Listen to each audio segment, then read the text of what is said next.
Hi students, मैं हूं अकबर और हमारे यूट्यूब चैनल परफेक्ट ईपीसीएम पर आपका स्वागत है।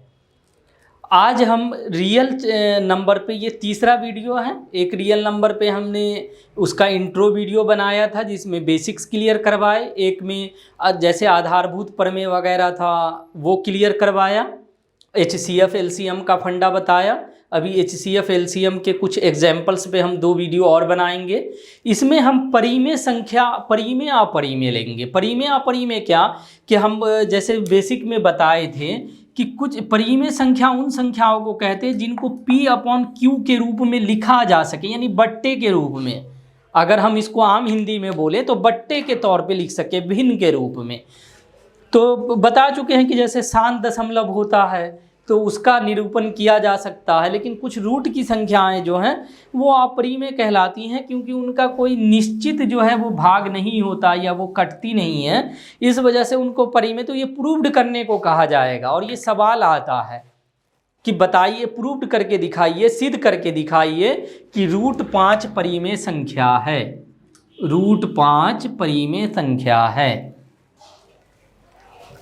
यहाँ पर एक थ्योरम और जो है क्लियर करवा दूं कि एक प्रमेय कहता है इसमें कि कोई संख्या p अगर a² को डिवाइड कर रही है तो p a को भी डिवाइड करेगी। यानी किसी के अगर स्क्वायर को या क्यूब को कोई संख्या डिवाइड कर रही है तो वो उस संख्या को भी मान लिया जाए। तो ये तो आम तौर पे है कि अगर 2 जो है इसके पावर को कर रही है तो इसको 2 को भी डिवाइड करेगा। मान लीजिए कोई संख्या है कि 2 से अगर 4 के स्क्वायर को यानी 16 को भाग लग रहा है तो 2 से 4 को भी लगेगा। ये एक थ्योरम है, इस थ्योरम का अभी हम यूज करेंगे। तो √5 है, हमको कहा गया कि इसको सिद्ध करके दिखाइए, तो हम सिद्ध करेंगे। हम लिखेंगे कि √5 मान लिया कि √5 = a/b। हमने यहाँ मान लिया कि a/b जो है वो नॉट इक्वल टू 0 है। ये मानना, लिखना ज़रूरी है क्योंकि परिमेय संख्या वो होती है यानी कि जिसमें अपॉन में 1 भी हो लेकिन 0 नहीं आ सकता किसी में। यानी ये मान के चला जाता है कि 0 से किसी संख्या को भाग नहीं लगता है, तो वो हम क्लियर लिखते हैं। तो हमने लिख दिया कि √5 a/b, जहाँ a और b जो हैं वो मान लिया कि भाज्य, यानी कि कोई ऐसी संख्या है जो a और b को डिवाइड कर सकती है।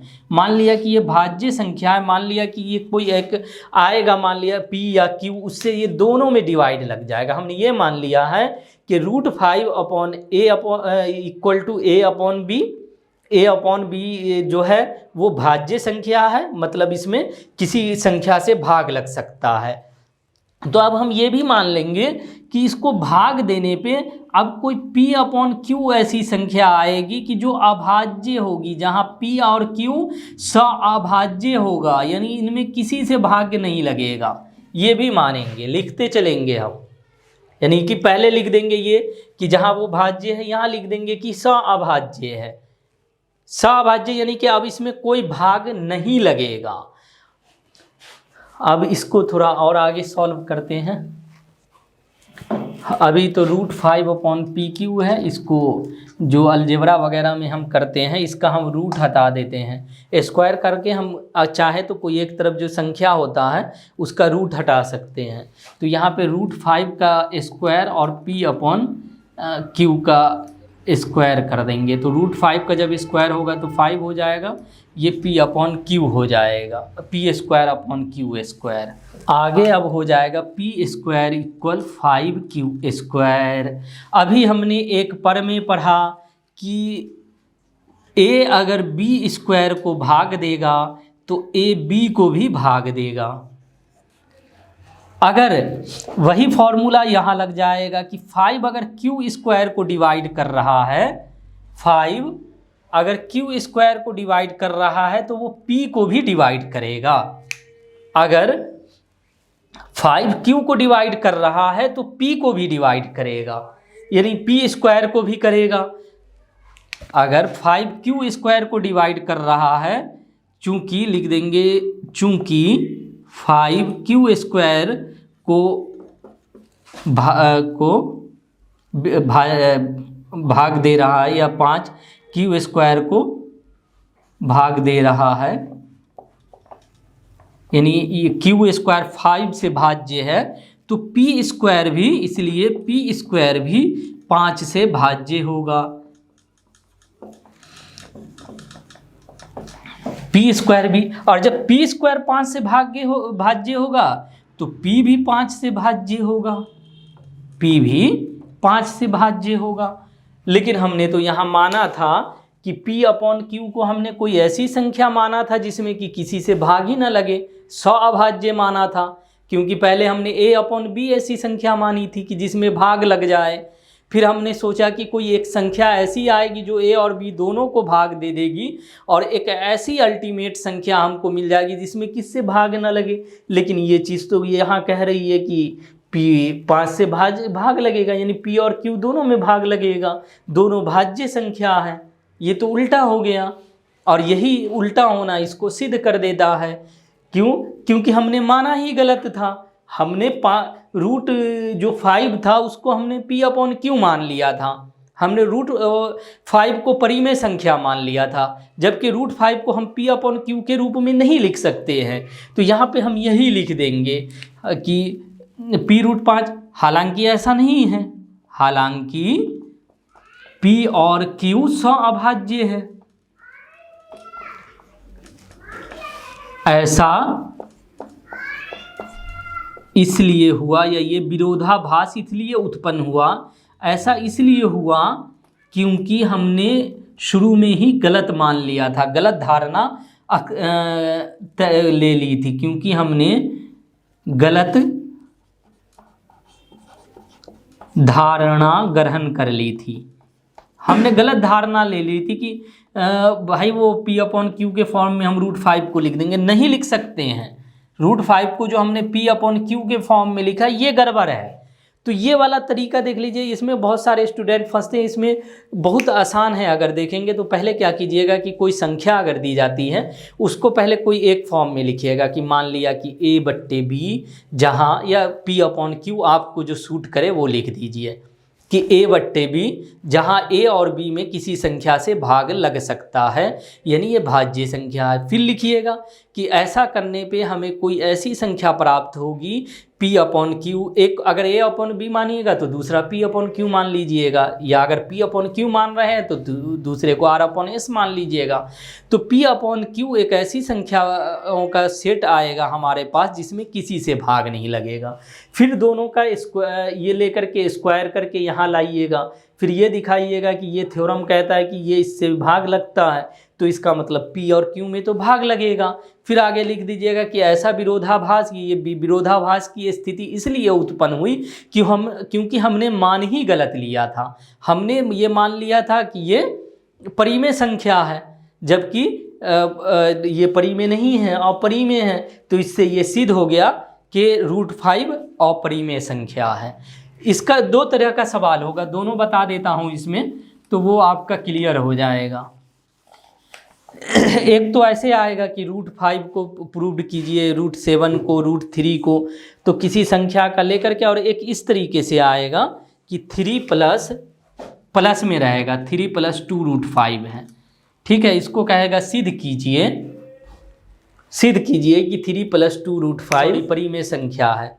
तो इसको प्रूव्ड करने का हम मान लेते हैं, इसके विपरीत मान लेंगे। अभी ये कह रहा है अपरिमेय संख्या है, तो अपरिमेय संख्या जब होती है तो उसको हम कोई संख्या के बराबर में नहीं लिख सकते हैं कि ये इक्वल टू 10 हो सकता है या इक्वल टू 1। तो हम लिखेंगे कि इसके विपरीत हमने मान लिया कि 3 + 2 रूट 5 एक परिमेय संख्या है, एक परिमेय संख्या है। तो 3 + 2 रूट 5 को हम A अपॉन B के रूप में लिख सकते हैं। तो जब ये मल्टीप्लाई हो जाएगा कि 3B + 2 रूट 5B = A, या 2√5b a माइनस 3b उधर पलट के ले जाएंगे, या √5b equal a minus 3b upon 2। फिर b को भी ले जाएंगे उधर उठा के, √5 equal a minus 3b upon 2b। यानी कि इस तरीके से हमने लिखा, तो √5 को इस तरीके से ला के दिखाना है रूट वाली संख्या को। तो इससे देख करके ये लग रहा है कि √5 जो है वो परिमेय संख्या है, क्योंकि इसको इसके फॉर्म में लिख सकते हैं a minus 3b upon 2b, यानी अपॉन के फॉर्म में। तो ये सिद्ध कर रहा है कि ये परिमेय संख्या है √5, लेकिन √5 तो हम जानते हैं कि अपरिमेय संख्या है। तो ऐसा इसलिए हुआ, ये विरोधाभास की स्थिति इसलिए पैदा हुई कि हमने 3 + 2√5 को परिमेय मान लिया था। तो इसमें भी वही करना है, लास्ट में लाके जैसे कि कोई संख्या देगा ना, तो उसको आपको इस फॉर्म में लाके दिखा देना है। जैसे मान लिया कि एक 7√5 है, 7√5 है, उसमें क्या करना है, 7√5 है, तो इसको आप मान लीजिएगा कि p अपॉन q है या a अपॉन b है। तो अब ये कर सकते, डायरेक्ट भी कर सकते हैं हम, b गुना उना ना करें, p अपॉन q -7 ले गए, उसको भी हम दूसरे तरीके से कर सकते थे। तो जब ये माइनस हुआ √5 इक्वल, तो p -7 q अपॉन q हो जाएगा, यानी कि ये अपॉन के फॉर्म में लिखा गया। लेकिन जब अपॉन के फॉर्म में लिखा गया है और इसको चाहे तो स्क्वायर कर देंगे, यहाँ पर हम एक काम ये कर सकते हैं कि स्क्वायर करके हटा लेंगे। तो इससे जो है ये गलत एक धारणा पैदा हुई, क्योंकि ये परिमेय संख्या तो है ही नहीं, हमने गलत मान लिया था इसको। यहाँ पर √5 तो हम जानते हैं कि परिमेय संख्या नहीं है, अपरिमेय है, और लेकिन ये इधर वाला अपॉन में हम लिख रहे हैं, तो इसका मतलब ये परिमेय है। तो ये विरोधाभास की स्थिति इसलिए उत्पन्न हुई है कि हमने मान ही गलत लिया था। तो ये सवाल इस तरीके से 2 सवाल होंगे, दोनों को इस तरीके से आप करेंगे अगर आ जाता है तो। वैसे ज़्यादा चांस रहता है इस तरीके के सवाल आने के। तो उम्मीद है कि अगर इस तरीके का सवाल आएगा तो आप उसको आसानी से क्लियर कर लेंगे। तो रियल नंबर पे ये जो हमारा तीसरा वीडियो है ख़त्म होता है। फिर मिलेंगे नए वीडियो में कुछ सवाल के साथ HCF LCM के। तब तक के लिए अब ख़त्म होता